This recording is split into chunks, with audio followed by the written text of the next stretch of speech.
Hello, everyone. Welcome to episode 2 of the Echo Chamber.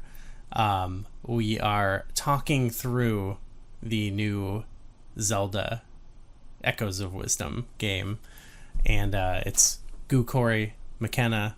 We're here, and I thought we talked about the intro area of the game, but and we've already hinted at it a little bit in our last episode, but the exploration of this game, it borrows a lot from the last two major Zelda games and brought it into the 2D world. And so as you guys have pointed out, you went off all in like crazy types of directions. We're gonna talk generally about the exploration here, and like some of the common things you can find. We're still gonna keep it.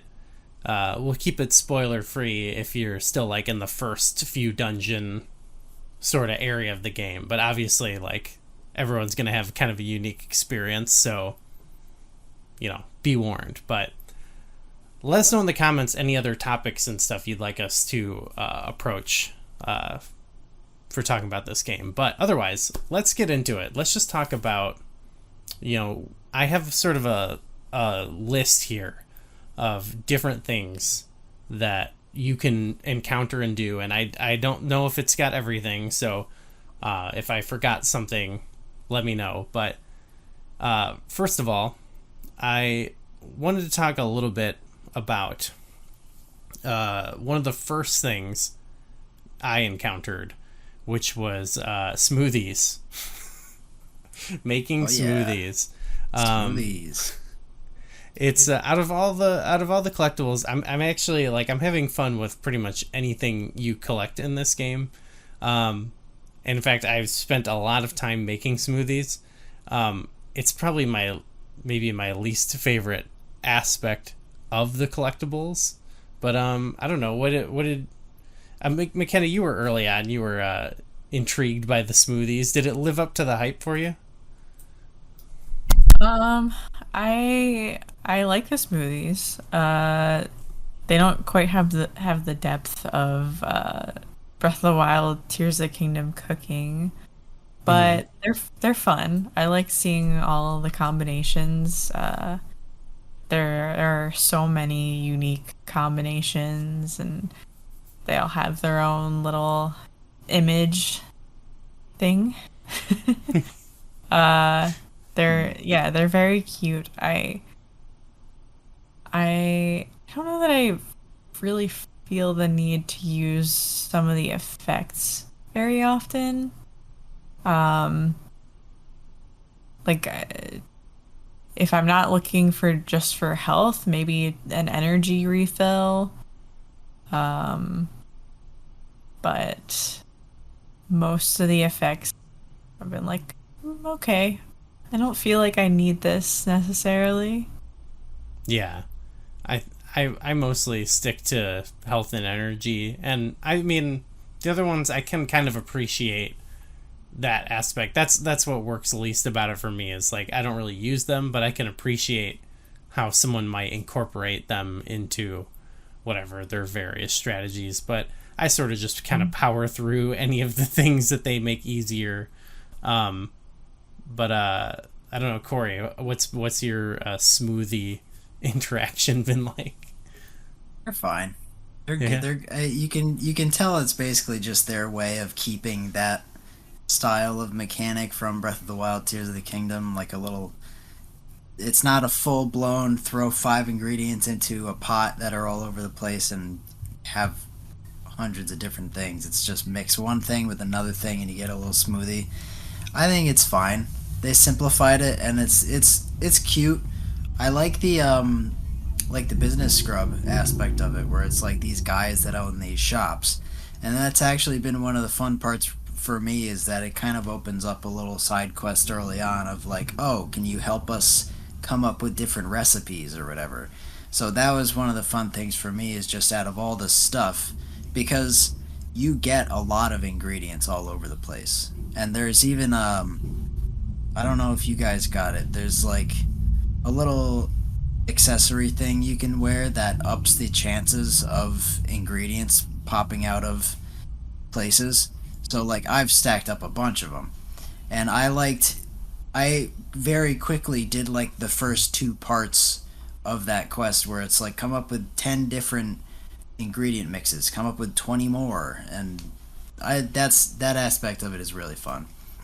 I like the effects. I agree though, I don't really feel the need to use them that much with one exception so far, because it does have it carries something over from Breath of the Wild and Tears of the Kingdom, which is like there are certain areas of the overworld which we won't really fully get into yet, where there are like some effects going on, some like weather effects, and some of the smoothies can negate that stuff.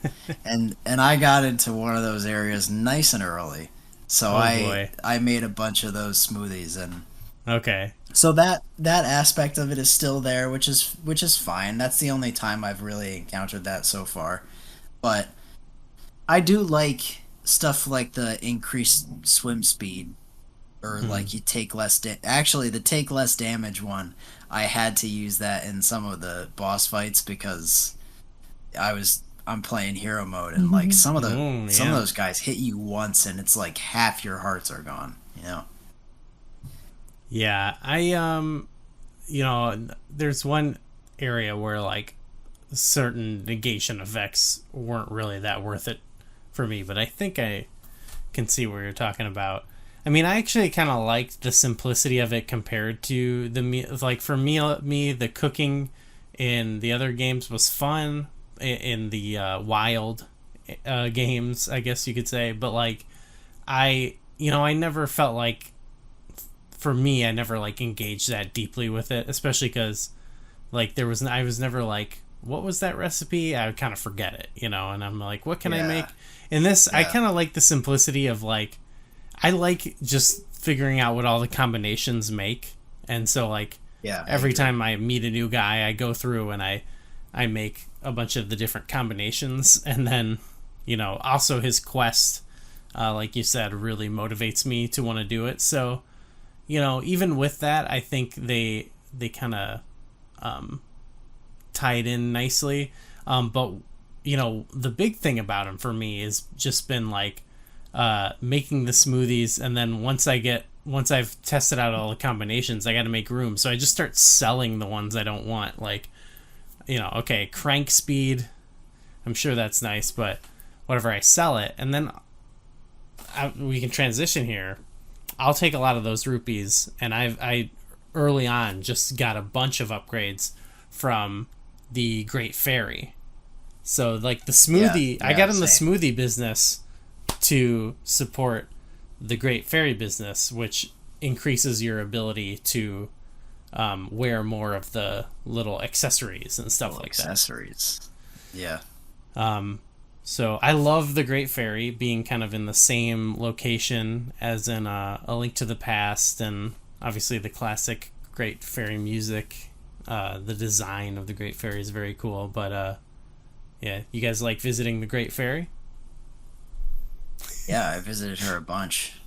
So that actually, Great Fairy theme, Great Fairy Fountain is one of my favorite themes in the series, and I actually think this iteration of it is really cool because it's like it's the same melody, but it's like they focus on different aspects of it. So you don't get a lot of the like do do do do do do do do do do do do. It's more just like a kind of like a slower, longer notes, but it's the same melody. So there's some banging music in this game, by the way. We haven't fully talked about that. There are some all-timers in this game already. But yeah, I too instantly went into the Great Fairy Fountain and got as many rupees as I could, got as many accessory slots as I could. I like that aspect of it a lot. Yeah, I like the accessory slots and like buying or collecting all those things. McKenna, what's been your like experience with this system and working, doing business with the Great Fairy? I haven't gone to the Great Fairy yet. Oh no. Spoilers. Wow. I kind of forgot about the Great Fairy. But Wow. Hasn't hindered you, clearly. yeah, I guess I've been doing okay. Maybe I'll go see her now that I've remembered. That's Uh, actually funny because like talking about the smoothies too and how like you don't really feel like you need the effects of the smoothies. The effects of the accessories I love. Because I Hmm. love that aspect of like figuring out what build out works best for the situation I'm going into. Because there are some accessories that work better in some areas of the overworld than others. There are some that work really well for combat. There are some that work really well for other stuff. So I Yeah. like that those effects I actually like a lot. Yeah, mhm. I like messing with those. Like, which ones do I need? It's reminiscent of Dark Souls. A Hollow Knight has like those sort of charms. Like, very cool feature, and like collecting them all is obviously a very satisfying thing to collect. And um, like being like, oh, I've got enough of this thing, so let's switch it over to this or whatever. And yeah, what's any go-to accessories? What are Frog some ring. Ooh, the frog frog ring? ring is awesome.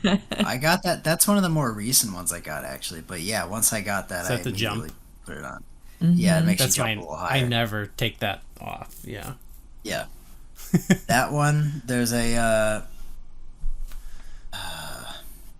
a bunch that I put on when it's like there's one that makes it so that you're not really affected by quicksand. I use that a lot in the desert. There's one that Yeah. increases your climbing speed. There's one that increases your swim speed, which I used a ton in Jabul Waters. And there is also one again because I'm playing hero mode. There's one that helped me a ton.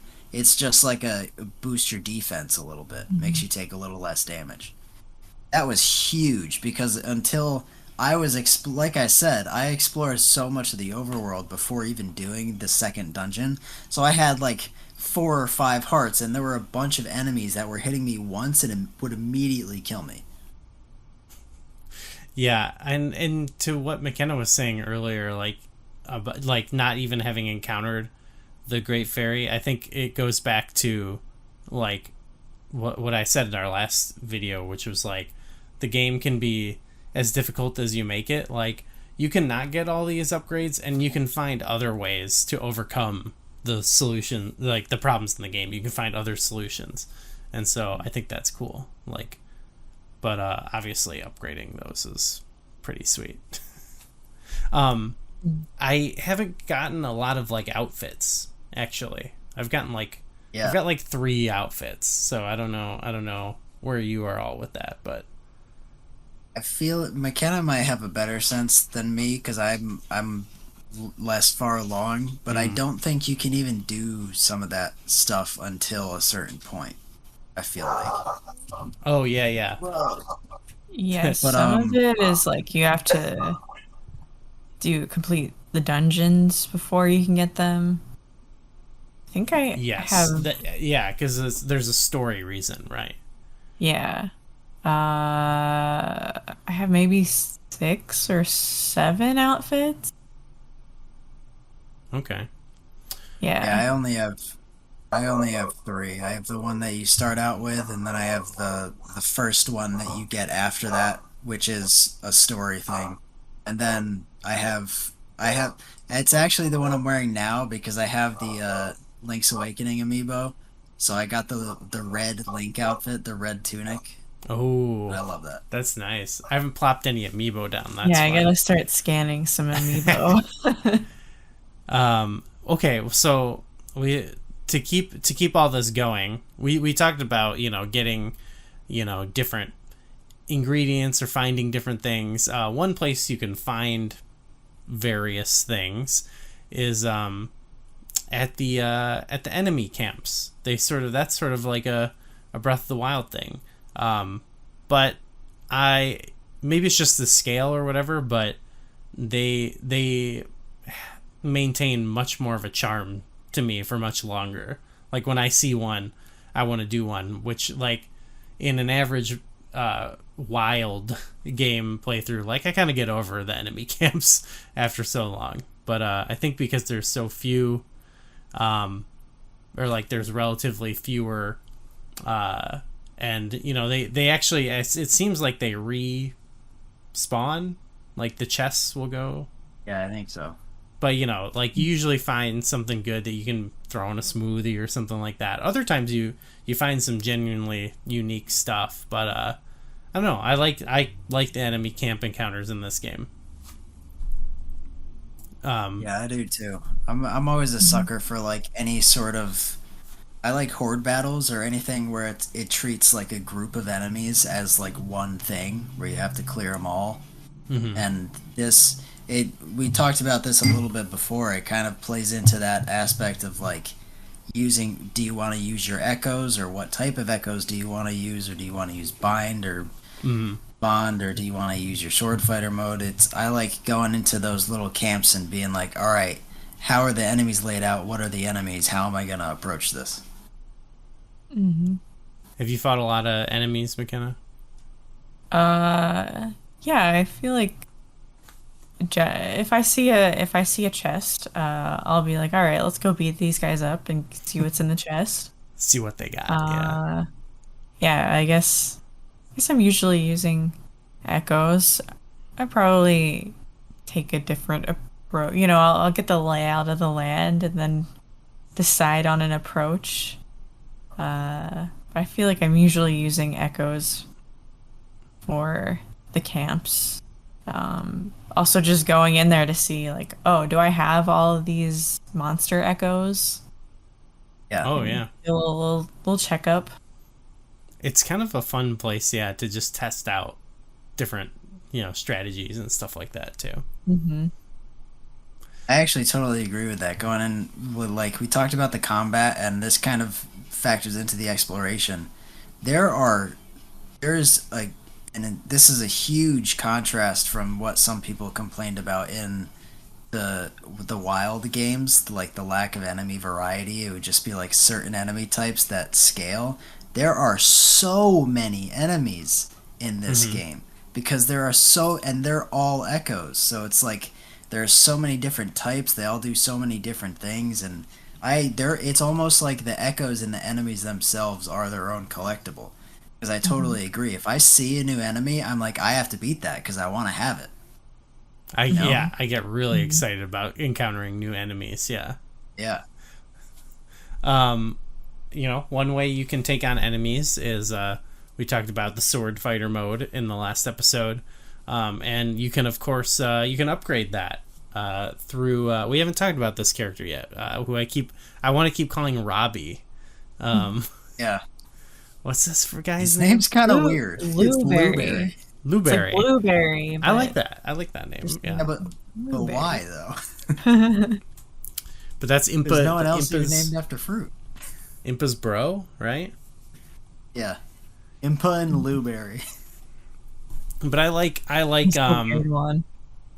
getting those upgrades is cool. Like that's one collectible I'm always happy to find. Like they put those little energy beam energy things you get under different things. Sometimes like a unique puzzle, or like there's even unique still world like type shrines, right? You encounter like that you can find and go do. Yeah. Is that you can get ones? I think so. Because you can get EXP for try, and I think you also just sometimes get rewarded with like 5 of those. Oh, right, yeah. That you mainly get the try XP there. Yeah, forgive me. But you can find some stuff there for that. Yeah. But it's always just a satisfying thing to collect. I'll usually like right before I'm about to go to a new area or something, be like, all right, what's some good upgrades that I can get? But I don't know. What do you go for, McKenna? What do you go for when your upgrades? Kind of an even spread, I guess. That's fair. I like to even it out, which is I think my struggle with playing like an RPG game is like, oh, you're supposed to like pick your build, and I'm like, no, I want to even it all out. I want everything. Just Yeah. like a I'm a perfectly jack of all like trades. my intelligence straight. I'm Yeah, like, what do I do? just I'm Yeah. so average. Yeah. I like that the might crystals are like incorporated into the design. Yeah. Like you can see it in the Well, that's what they're sword, like called, the might hilt. crystals, because it's the sword of might, Sword of right? might. Yeah, Yeah. yeah, yeah. It kind of changes too, right? Like when you upgrade it. Like When you upgrade it, Yeah, yeah. that's very cool. Very cool. I like I, that. I'm not like strategic, but if I go there and I'm like, oh, I have a lot, and I want more energy over. Like I don't really care about the bow. Oh, that's later, but whatever. we didn't even You talk know about that yet, but yeah. you're gonna get other stuff. I mainly care about my energy and my sword, so that's that's what I'm going for mainly. Yeah. So I have an interesting interaction with this, I guess, because of all the exploration I've done so early. I got to a point pretty quickly where I had more than enough might crystals to upgrade, and Blueberry was like, "Oh, I need to do some more research." Mm-hmm. He was like, "I can't upgrade Yeah. your stuff any farther. I need to do some more research." So at one point, I was floating around with like 30 something of those gems and not Holy able to do smokes. anything with them. Yeah, That is because insane. I did a bunch of exploration in the overworld and I found a bunch of those little spots, which I do. That's actually something that compared to Tears of the Kingdom and Breath of the Wild, like those game when it comes to exploration, those games a lot of times it's like, oh, I wonder if there's something off in this little random spot. And a lot of times just getting there will be its own reward, and there's like some materials and stuff. I've had more instances in this game where I'm like, oh, let me go explore that little corner, and there's not really anything there. And I'm just kind of like, oh, okay. But when there is something there, it's usually like one of those little guys hidden under a rock or in a chest or something like that. So I've collected a bunch of those and upgraded my stuff immediately when I'm able to. But you're kind of walled off at a certain point until you progress the story. So It's almost like seashell ish, Yeah. like, yeah, it is. It is like the seashells. they're a little bit more common, so it's like a little less like ooh, but like it's more expansive, the upgrade system, so see why they have to be a little bit more of them.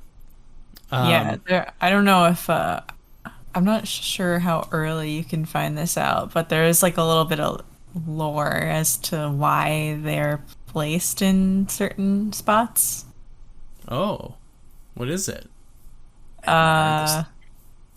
So yeah, I guess I don't know if this is spoiler territory or not. It's just like a little like research tidbit you find if you go back to Blueberry's house at some point, where Left tells you about them, and it's that they're associated with like closing the rifts. So like where you find them is like a spot that in the past there was a rift.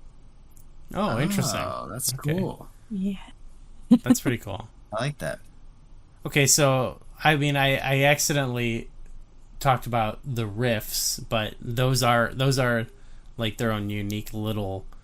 I don't know if you encountered many of those early on, but those are cool to go to, like the little. I said shrine because they kind of make me think of like shrines, where it's like you kind of go in.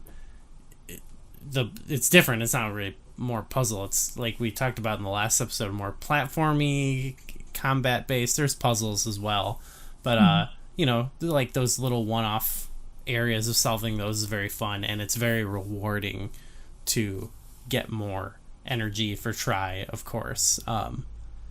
Especially like once I started to hit points where I like the first time I hit a point where I like encountered an echo that I couldn't even use. That's when I was like, okay, that was a sort of a moment where I was like, okay, I need to start exploring the world a little bit more, and like because I want to use this guy. It looks so cool, but I couldn't. So I had to go off and find some of those rifts and go into the still world. That has been. I was telling you two a little bit about this as we've been talking tonight, but like that has been the story of my playthrough, is exploring deeply, and there are also areas of the overworld which is really cool. You can find like it almost brings you into like an extended side-scrolling section, or there are just even little I don't know, caves where you can Hmm. find some really high level echoes, high level enemies. Yeah. Oh I yeah. have found so many, and I've beaten a bunch of them, and I can't use any of them because I did all this stuff so early. Oh I man. have I have legit probably like five or six, at least five or six, like 5 slot echoes that I want to use, and I'm just waiting until I get enough, and I can't. I'm not there yet, so I haven't been able to. So my immediate reaction to that was, let me keep exploring more and see if I can find these little pocket rift areas. And so far, there hasn't been as many as I was hoping. I think there are definitely some that you can go in, and a lot of them are associated with story stuff too. So I'm also wondering, like, if as the game progresses, if more of those optional ones that you can do will pop up. I hope they do, but I like those a lot too. Finding that was one of my first things I wanted to do is find more of those and upgrade try as much as I could. I'm gonna have to. I'm kind of my playthrough. It's been more of like I kind of want to. I kind of wanted to see, like I kind of wanted to let the game take me for the first few, and then now we'll get into it more. But now when I get to an area, I kind of want to explore that section more fully. But so I was not running into that initially, but then I found just the fact that I wasn't, that I was kind of like, going straight through, that I was like, oh, I need to widen my search and go back and find the P hat and all that good Yeah. stuff. So, we should talk about one of the most memorable, I think, collectibles so far in this game, which is the stamps, the stamp rallies that you get from the stamp guy. Stamp guy. I love this guy. Yeah, we like this I guy. love the stamp guy. Oh my god. McKenna. He's Yeah, great. yeah. All right, we like stamp guy. Yeah. He's funny. He's almost like the Tingle-esque character of this game. hmm Yeah, Well, I someone. love. He's just super enthusiastic about the stamps, but what I love is when he stamps it, it's like full blown artwork of him. Super Yeah. buff. It's yeah, it's just so funny. Did that's like a style that was like in like Tingle's Rosy Rupee Land, right? Like there would be Yeah. like Buff Yep. Tingle or That's whatever. exactly what it reminds me of. Do you think Mhm. they like Or were like like or like we can't, we want it to be Tingle, but we can't, we just can't. People can't handle yeah, Tingle. it's a tingle like character. I like Stamp Guy though. He's a little bit more, he's like he's how do you describe it? Like I don't know. I would like to see Tingle back, but I'm here Of for course. Stamp Guy being his own unique. We've got some weirdo characters that are unique that we like, like the But I the love the weirdo mailman characters. and Beetle's sometimes weird, I guess. So yeah, McKenna. That's Sorry, go ahead, Corey. sorry. I was gonna say that's my favorite. That's the one thing that I kind of feel like Stamp Guy's lacking a little bit. He's quirky and he's very very like obsessed with stamps and he's funny and I love that about him. But what I like about these weirdo characters is that they always have like really weird off-putting traits that make them extra weird, and I love Yeah. that.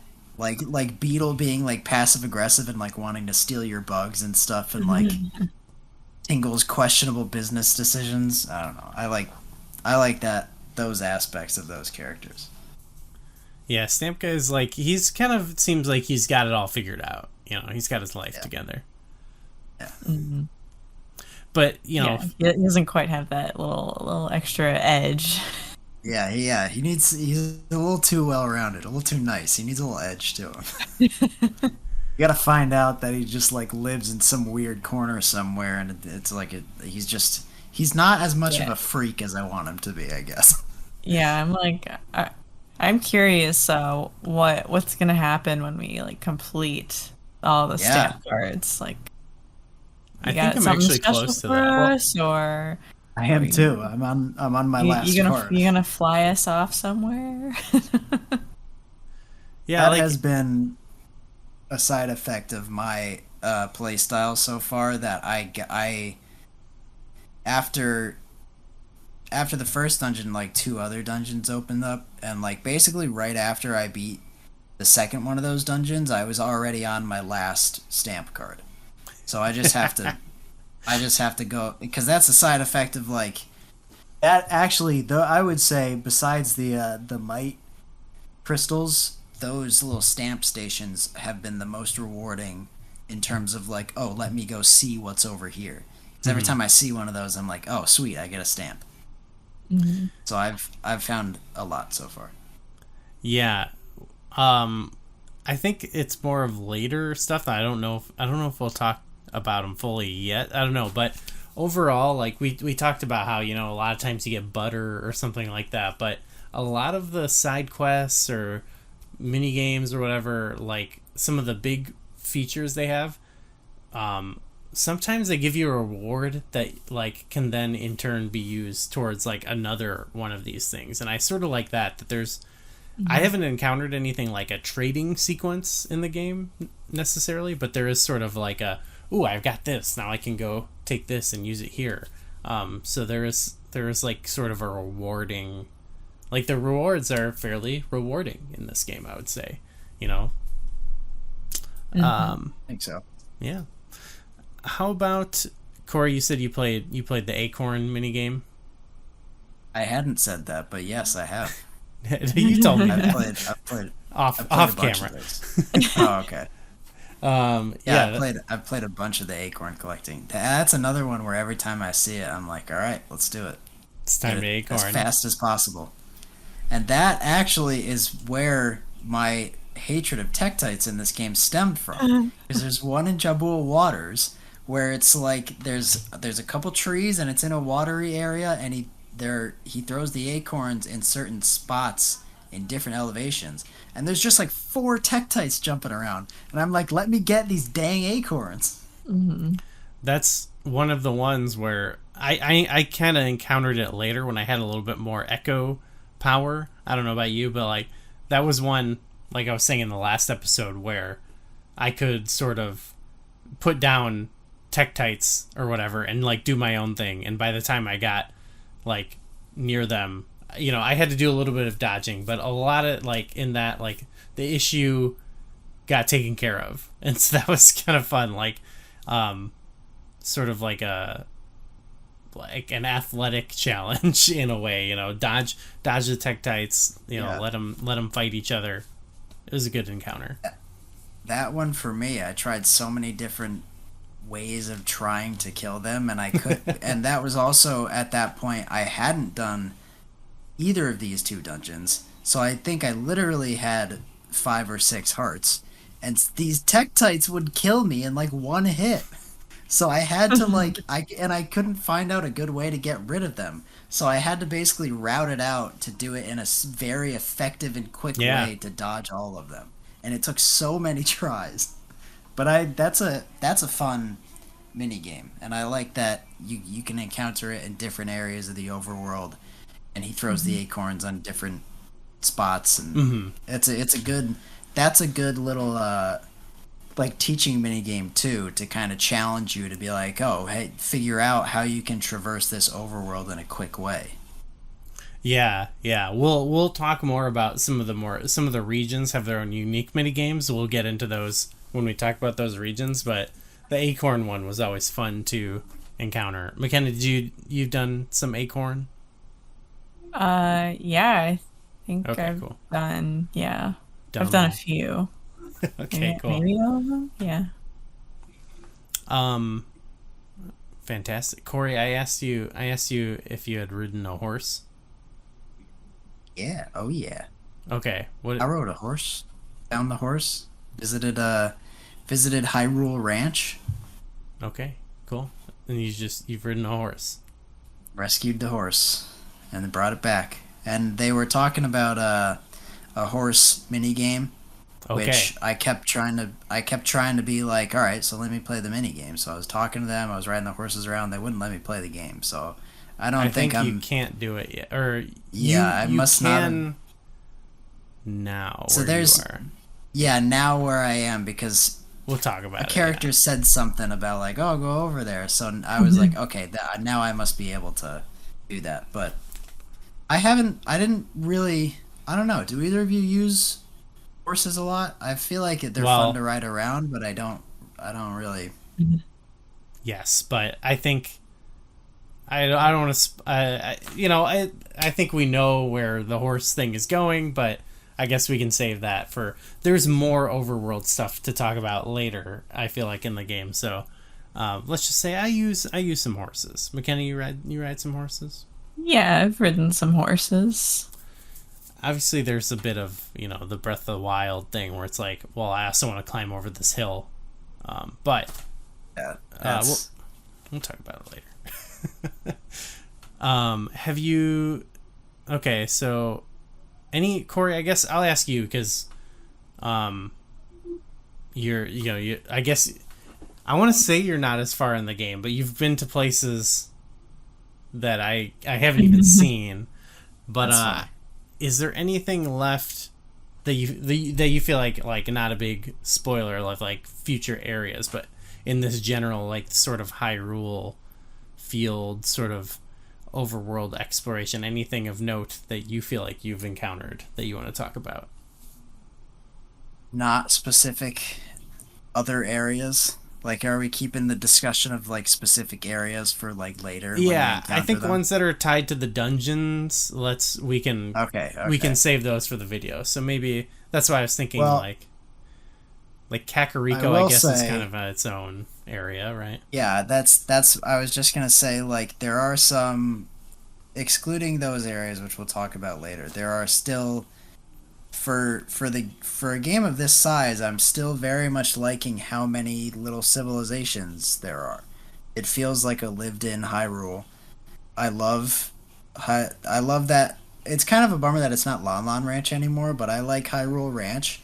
I love Castletown and Kakariko Village, and both of them have such good music. It's ridiculous. Kakariko Yes. Village and Mm. Hyrule Castletown themes are incredible. They're both so good. Southern Village, like we talked before with Link, like that's a great little cute little southern village, and we talked about this before the game came out, but like that's a section of the overworld where it's like it's an extension of A Link to the Past and A Link Between Worlds, and I feel like it fits so well in the world of Hyrule already. Like it makes sense that there's a cute little southern village down there, not to the size of Kakariko or Hyrule Castletown, but it's a neat little place with people that know each other, and Link's a well-known guy there. And so other than those locations, I don't know. I just like treating this overworld like a little sandbox and jumping up I on love top of that. trees and figuring out ways that I can get to different places. Gets me in trouble. It's fun. I like. Uh, Sorry, go ahead, McKenna. oh, I was just gonna. Speaking of, A Link to the Past, A Link Between Worlds, we noticed some dungeon entrances from those games. Uh, Yeah. yeah. I don't know if we can talk about one of them. Well, so Well, just in general, before we do that, because we can. It's a minor thing. We could spoiler it, but I want to say it is cool to see like it feels like the A Link to the Past world with these other things added on that makes sense, like Mhm. incorporating from the series. But yeah, it's so cool to see like, oh, this is like swamp palace area, or like this is that one Yep. area with all the pillars, like use like very iconic things, but then also iconic things from other games, but it feels like it's built on the skeleton of A Link to the Past and Yeah. A Link Between Worlds, obviously, but um it feels very obvious, like it feels very reminiscent to A Link to the Past. Like I love, you mentioned the villagers in the last video. I like just seeing like like the way the Hylians look and their like clothes and stuff, it really makes me think of like those classic Hylians that you would see in like the like Link's uncle from A Link to the Past, you know, like those type of guys. I feel like they have so much personality too. Yeah. More so than a lot of like especially NPCs and I guess top-down Zelda games, like older ones, I don't know, they all like even no-name NPCs, like the people in Hyrule Castletown, there's like the little girl that always wants to play with Zelda, and there's gossiping ladies, and there's the couple who has something happens to their house and stuff, and I don't know, they all just have a lot of personality. They have super unique and cute designs. Very nice. I like there's there's the same sort of quests of like, and we'll talk about this more because it again plays into a later one of like, oh, I need this from this quest to do this, but like there's a little kid who wants to see different types of Zols, you know. Very cute little quests like that. But we can talk about the little spoilery thing, but I also want to mention, did you do any of the Kakariko minigame stuff, Corey? I did. I got the Kukos. Oh, well, yeah. Back in classic. Back in the pen. Well, there's also a... Did I do a minigame there? Okay, so what's the minigame there? Spoiler for the minigame in Kakariko, if you don't want to know about that. But there's the dojo you can go to. Oh, I did do that. Yeah, I did that to the extent that I could, because I got to a point where it was like, you got to go adventure more. Okay, I am loving the Dream Dojo. Super fun. Like these little enemy encounters and stuff. Like, it's a very fun. I want to get the best score, you know, like I want to get his like official approval, you know, and I want to unlock them all, and he gives you rewards. And again, I want that katana that's sitting in the back. Not gonna say anything, but I want to know what that's about. We're gonna talk more about that. The horse thing and the Zol Kid all play into this other aspect that you couldn't even do yet in the game. It's crazy. But McKenna, have you done much of the dream battles? No. Okay. I haven't done any of that yet. Okay. Well, we'll hold off on that. But it's a fun aspect of it. It's similar. It's almost, without getting too into it, it's almost similar to like it almost reminds me of kind of like the Acorn game, where it's like, oh, see how fast you can do this thing, but it's combat focused, and it incorporates a bunch of different elements of the game and like different scenarios you would find yourself in the game. Yeah, some of them can be somewhat challenging too. So. Yeah. Oh yeah. Okay, the main event. This is the main event. I like this. We are leading actually somewhat into a dungeon discussion. So, spoilers for just a cool moment. It's a cool moment spoiler. McKenna, why don't you found this first, at least between the two of us. Tell people about what we're talking about. So I found the Eastern Palace entrance. I saw the pillars, and I was like, wait, is Eastern Palace gonna be over here? So I walked over, and there's a guy standing outside, and he's like, oh, there's something in there. So you go in there, and it's almost like a mini dungeon. Yeah. You've got those what are they called? The little guys. Bubbles or whatever. Oh, jeez. Anti-fairy. No, there's a specific name. Yeah, I forget what they're called. Bolts. They're like Zolts. Whatever. The electric things. The little zippy guys. So yeah, you gotta. I guess there are multiple ways to approach it, because you can use a boulder echo, or you can use the bind to kind of guide them into a box sort of thing, so you can progress to the next room, and that happens. Sparks. Sparks. Sparks. Okay. Sparks. Yes. So that happens a few times until you get to the last room, which has Smog. Our boy Smog. Smog. That's crazy. An Oracle boss. That's so Oh wild. my god, I was so I excited. did not expect. Yeah, I didn't. I Alright. actually totally forgot that I did this until you mentioned it. But like that blew my mind. I did not Yeah. expect that at all. It was like Yeah. a full-blown boss fight, too. Yeah. Well, I love that it's not even just like he randomly pops up. It's like the quest of going in there is called Let's Play a Game. Because it's like this guy's hearing this spooky weird voice coming from inside here, and it's like Smog is doing crazy stuff in there. I don't know. First of all, it's so cool. Like, sometimes you go into an area, like an underground area, and it will surprise me with like what I'm doing there. You know, I'm like, oh, it's just gonna be like a little cave or something. Spoilers, minorly.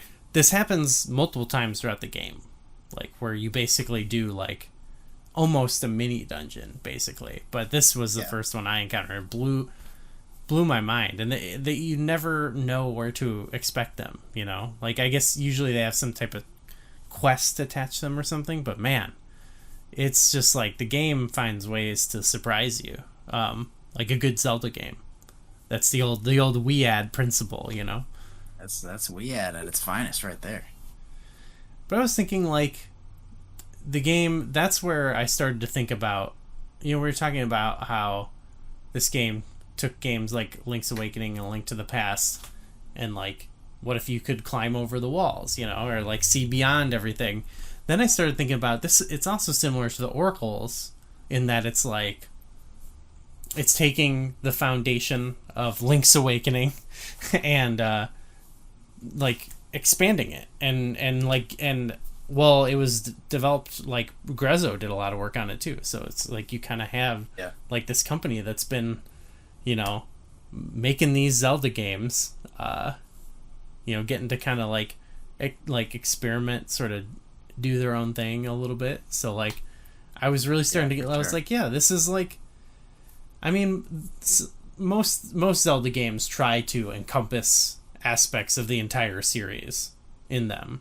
Pretty much all of them go for that. But I was like, at that moment, I was like, man, they're doing like a really good job of like hitting on all the classic, you know, 2D Zelda games, as well as incorporating things from some of the major 3D games. And yeah, fighting Smog was like a highlight for me. It's a classic, kind of annoying boss fight that I love. Yeah. I love that they keep it like it's basically the same, if not a similar fight, where it's you gotta get, but the mechanics are different now, you know.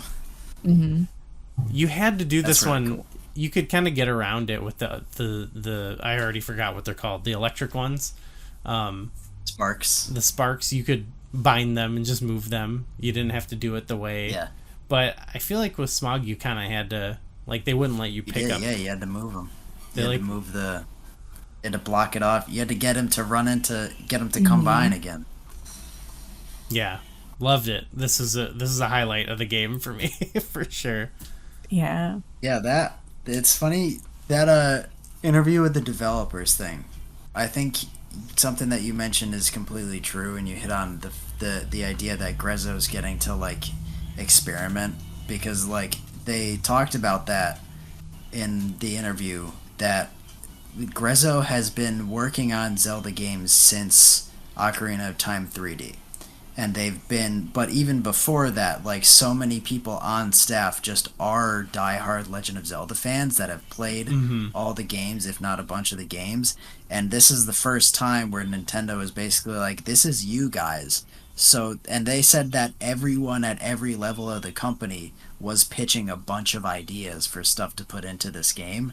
So I do think it's cool, and that's we're seeing a side effect of like this game, because it's being developed by these guys. We're able to see some of these things that are, you know, coming back after a certain amount of time being gone. Like I won't spoil it completely because it's from like a later area that I wasn't supposed to be in yet, but I saw an enemy that I got an echo of that I don't think we've seen since Zelda 2, which is crazy.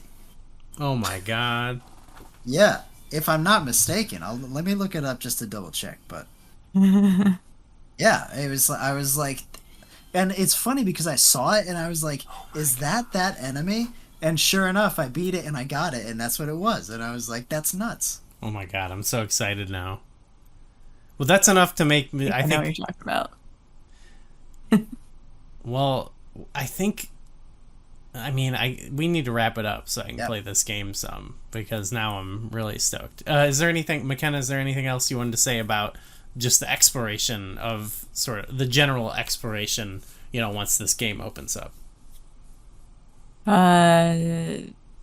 It's been really fun. I've loved exploring, going in caves, underwater, finding things that I just didn't expect. I'm excited to explore some more. I don't think I have too much left to explore, but I'm excited. Cool. Well, Corey, how about you? All right. I think we've said all that there needs to be said. It's awesome. It's really cool. I'm having fun exploring. We did a whole. I thought these were going to be little video segments, but these have been hour long talking about this game because there's just so much, and we're really excited about it. Stay tuned because we'll have more in the weeks to come. I think next time we get together and talk, we'll talk about the Zora area and the Gerudo area and what goes on with them. We'll see how we split it up. If it, we'll see what happens. We might get to talking, and people are going to be well done with this game when we're still chatting about it. So hopefully they're going to, hopefully you want to come and like relive the experience of playing this game through our discussions. And we want to hear from people. Leave us other topics you'd like to hear us dive in on, or just like if you have like a thought-provoking question, a hot take or something you want us to read, we will get to them probably once we get through the game fully, and like we'll maybe have like a semi sort of review or discussion of the game, and then we'll probably hit on some of these topics. We'll probably tier rank some stuff, and Every single echo. Every It'll single take echo of the game. few hours. That would be sick. There's big topics I obviously want to get into, but yeah, let's leave it at that for now, and let's go play some more echoes. This has been the Echo Chamber. Bye-bye.